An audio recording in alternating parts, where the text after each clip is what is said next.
Hello folks, in this video we're going to talk about the quantum mechanics of two-dimensional rotational motion. We've already talked about translational motion and used the particle in a box model to develop the quantum mechanics of translational motion.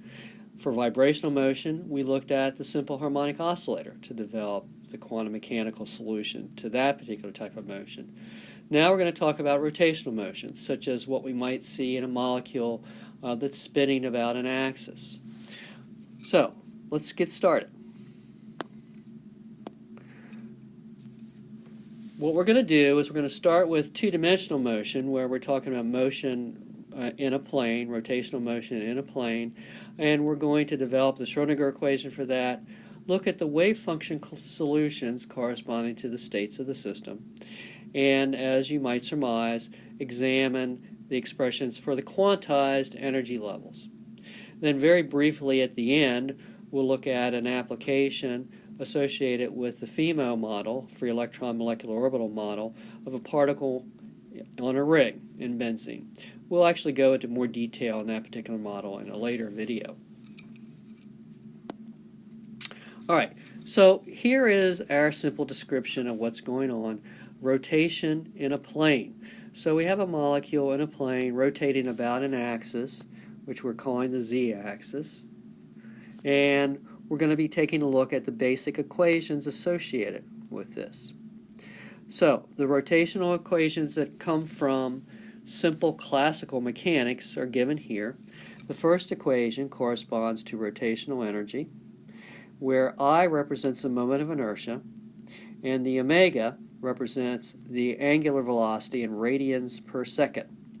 Now, what is moment of inertia? Well, if you have a system of particles undergoing angular motion, the moment of inertia is summed over all those particles and is equal to the mass of each of the particles times the distance of the particle from a particular axis, from the rotational axis. The angular momentum represented by Jz here, and the Jz is about the z-axis in the case of this two-dimensional motion model, is equal to the moment of inertia times the angular frequency. Now again, those are all the classical expressions associated with rotational motion. When we deal with the quantum mechanics of this system, we have to, of course, develop the Schrodinger equation, and our Hamiltonian operator in Cartesian coordinates is very simple. Since we're talking about rotation in a plane, it's just two dimensions, so we just have second derivatives with respect to x and y in this model. M, of course, would be the mass of a particle. If we're talking about a single particle, the mass of a single particle which is undergoing this rotational motion.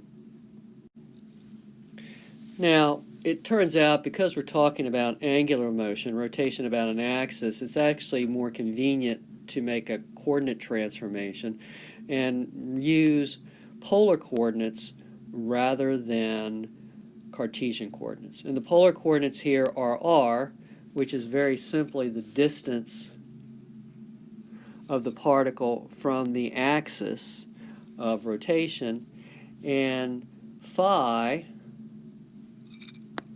which is the angle the r vector makes with the x-axis.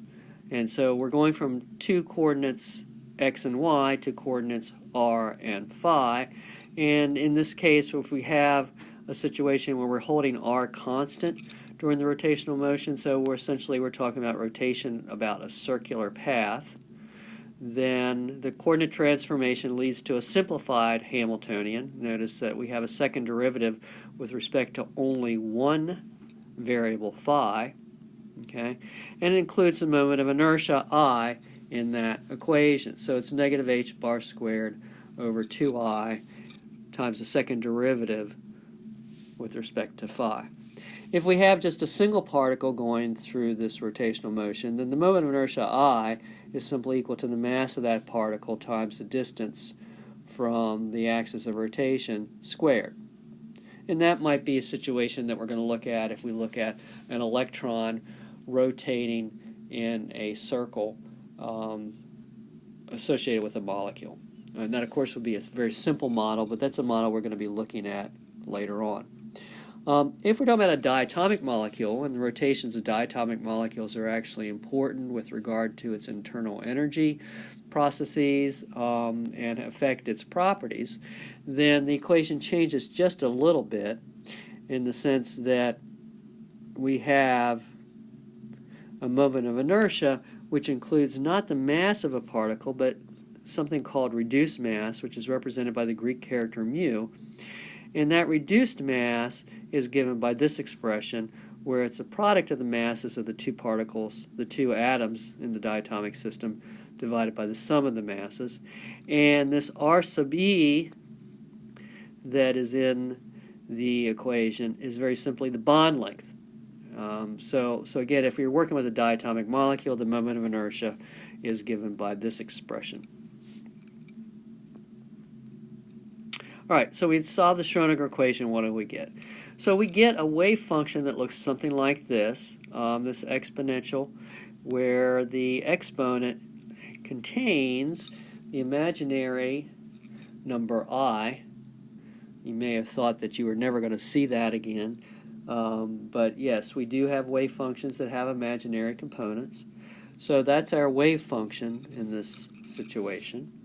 And the m sub l, and that's m sub l with the subscript l, that's in this equation is a compilation of constants. You can see that it is proportional to the square root of energy, and that it's got the moment of inertia as well in that particular equation. So we're just simplifying things by making m sub l equal to this ratio of constants square rooted. All right, so that's our general solution. Now, of course, if you remember for the particle in a box, one of the important things was to apply boundary conditions. And I'm not going to go into a lot of detail here about this solution, but one of the important boundary conditions that we have is that if we have a particle at an angle phi, that when that particle makes one complete revolution of the circle, all right, and that would correspond to phi plus 2 pi because they're 2 pi radians in a 360-degree revolution, then the wave function must be the same because it comes back to the same point on the circle. The wave function cannot be different when it makes one complete revolution. It has to be the same at a given point. So this equation must be true. All right. So if we take our wave function and we use our expression here where we're just going to not plus or minus m sub l but just plus m sub l, this is what we end up with, where we're just substituting phi and phi plus 2 pi into our equation. All right, and then we use properties of exponents, which allows us to separate the exponent into a product of 2.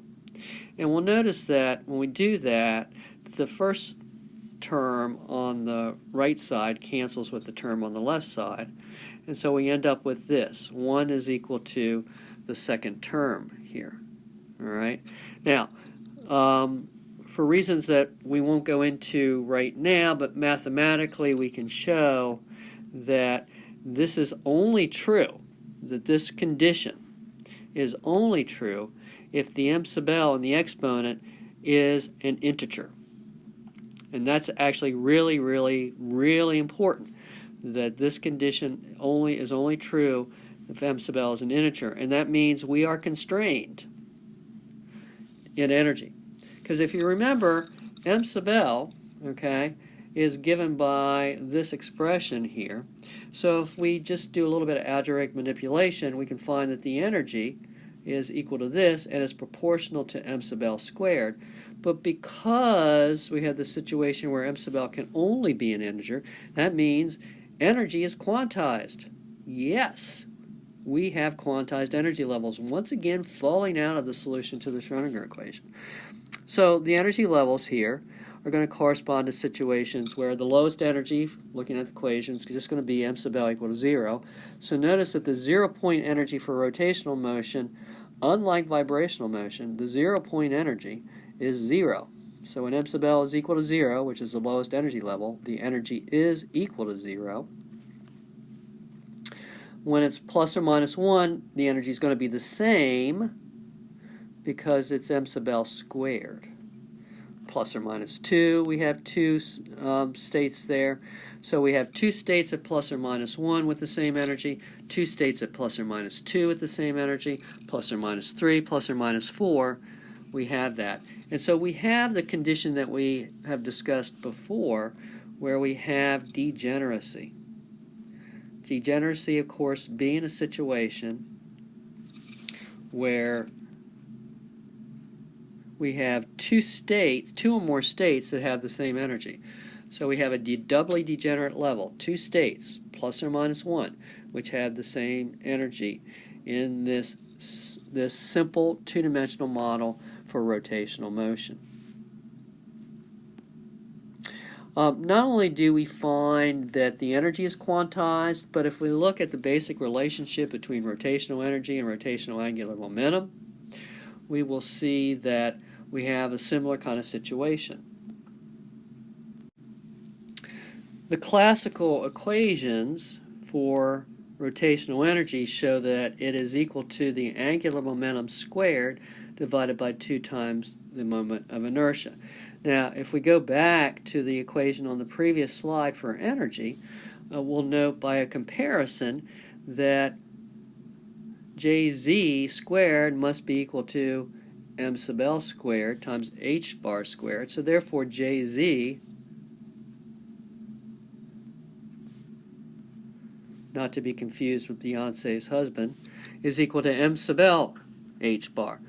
And again, because m sub L takes on values of 0, plus or minus 1, plus or minus 2, that means our angular momentum takes on values of 0, plus or minus h bar, plus or minus 2h bar.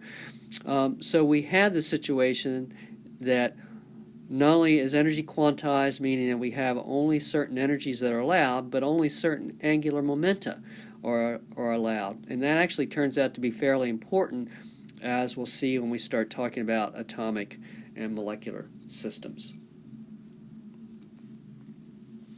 All right, so one application that we're going to be looking at, and we'll be looking at other applications, but one application that we'll talk about in the next video is the free electron molecular orbital model associated with the particle in the ring, the two-dimensional rotational motion quantum mechanical system.